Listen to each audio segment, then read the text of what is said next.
வயசுலேருந்து இப்போ வரைக்குமே வந்து பார்த்தோம் அப்படின்னா ஸ்கூல் போகும்போது, காலேஜஸ் போகும்போது, நம்ம வீட்டு விட்டு வெளியே போகும்போது கரெக்டாக அம்மா சொல்லக்கூடிய வார்த்தை என்ன அப்படின்னா, தலைக்கு எண்ணெய் வச்சுட்டியான்னு கேட்பாங்க. சில சமயம் ஆமான்னு சொல்லுவோம், சில சமயம் அப்படியே கேட்காத மாதிரி அப்படியே எஸ்கேப் ஆகிடுவோம். ஒரே ஒரு விஷயம் புரிஞ்சுக்கணும், தலைக்கு எண்ணெய் வச்சா முடி வளருமா? கண்டிப்பாக வளராது.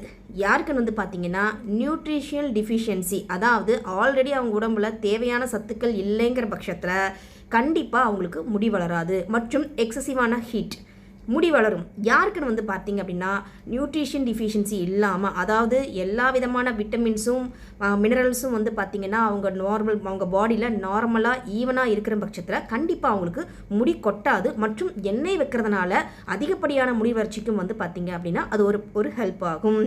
மற்றும் உடம்பில் தலையில் நம்ம எண்ணெய் வைக்கும் பொழுது வந்து பார்த்திங்கன்னா நம்மளோட பாடியோட டெம்பரேச்சர், முக்கியமாக சிரஸோட டெம்பரேச்சர் ஆனது ஒரு மெயின்டைன்லேயே இருக்கும். ஸோ அதுக்காகவது நம்ம கண்டிப்பாக எண்ணெய் வைக்கலாம்.